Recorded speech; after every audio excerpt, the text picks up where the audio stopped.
ચર્ચાઓ ચર્ચાઈ રહી હતી કે કોંગ્રેસને તેમના ઉમેદવાર નથી મળી રહ્યા અને ભાજપના અંદરોઅંદરના ડખા પણ નથી રોકાઈ રહ્યા. હવે તેની વચ્ચે કોંગ્રેસે પોતાના 3 ઉમેદવારોને જાહેર કરી દીધા છે. સુરેન્દ્રનગર, જૂનાગઢ અને વડોદરા. ત્યારે કોંગ્રેસે જે ભાજપની અંદરોઅંદર ડખા ચાલતા હતા અને પરિસ્થિતિ ચાલતા હોય તેને જોઈને પોતાના ઉમેદવારોને મેદાને ઉતાર્યા હોય તેવું લાગી રહ્યું છે. ત્યારે શું છે સમગ્ર મામલો તે જોઈએ આ વિડીયોમાં. નમસ્કાર, હું અમરીન અને તમે જોઈ રહ્યા છો નિર્ભય ન્યૂઝ. લોકસભાની ચૂંટણીને લઈને કોંગ્રેસે વધુ એક ઉમેદવારોની યાદી જે છે તે જાહેર કરી દીધી છે, જેમાં ગુજરાતની બેઠક માટે કોંગ્રેસે 3 ઉમેદવારોના નામ જાહેર કર્યા છે. સુરેન્દ્રનગર, જૂનાગઢ અને વડોદરા બેઠકના ઉમેદવારોના નામ જે છે તે અત્યારે જાહેર કરવામાં આવ્યા છે. સુરેન્દ્રનગર બેઠક પરથી ઋત્વિક મકવાણાને ટિકિટ આપવામાં આવી છે. હવે સુરેન્દ્રનગર બેઠક પર ભાજપના કોળી સમાજના ઉમેદવાર ચંદુ શિહોરાએ સામે તેમની સીધી ટક્કર યોજાવાની છે. ઋત્વિક મકવાણા વર્ષ 2017ની વિધાનસભા ચૂંટણીમાં ચોટીલા બેઠક પરથી જીત્યા હતા. સુરેન્દ્રનગર બેઠક પર કોંગ્રેસ આ વખતે યુવા અને શિક્ષિત એવા ઋત્વિક મકવાણાને તક આપી છે, જેથી ભાજપને આ બેઠક જીતવું આસાન નહીં રહે તેવું લાગી રહ્યું છે અને ટક્કરની જંગ સર્જાય તેવા એંધાણ દેખાઈ રહ્યા છે. તો વાત કરીએ જૂનાગઢ બેઠકની, તો જ્યારે જૂનાગઢ બેઠક માટે કોંગ્રેસે ખેડૂત અગ્રણી અને શૈક્ષણિક વ્યવસાય સાથે જોડાયેલ એવા હીરાભાઈ જોટવાને ટિકિટ આપી છે. વેરાવળના ડોક્ટર અતુલ ચગ કેસમાં જે જૂનાગઢ બેઠક પર ભાજપના ઉમેદવાર રાજેશ ચુડાસમાનું જીવવું જે મુશ્કેલ બનાવી રાખ્યું છે, ત્યારે રઘુવંશી સમાજે રાજેશ ચુડાસમાની ટિકિટ રદ કરવાની માંગ કરી છે.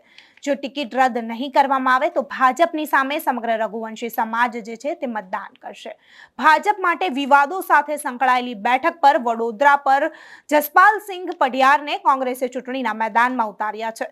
વાઘોડિયા અને સાવલી તાલુકામાં ક્ષત્રિય સમાજની વસ્તી વધારે હોવાથી કોંગ્રેસ જે છે તે આ વખતે ક્ષત્રિય સમાજના યુવા ચહેરાની પસંદગી કરી છે. પહેલા રંજનબેન ભટ્ટ અને હવે ડોક્ટર હેમાંગ જોશીનો અત્યારે આ બેઠક પરથી વિરોધ જે છે તે સતત વધી રહ્યો હોવાથી આ વખતે ભાજપનો ગઢ જે છે તે હાથમાંથી જાય તો કોઈ નવાઈની વાત નથી દેખાઈ રહી. ડોક્ટર હેમાંગ જોશીનો પાર્ટીના કાર્યકરો જે છે તે વિરોધ કરતા હોવાથી આનો સીધો ફાયદો જે છે તે અત્યારે કોંગ્રેસને થઈ શકે છે.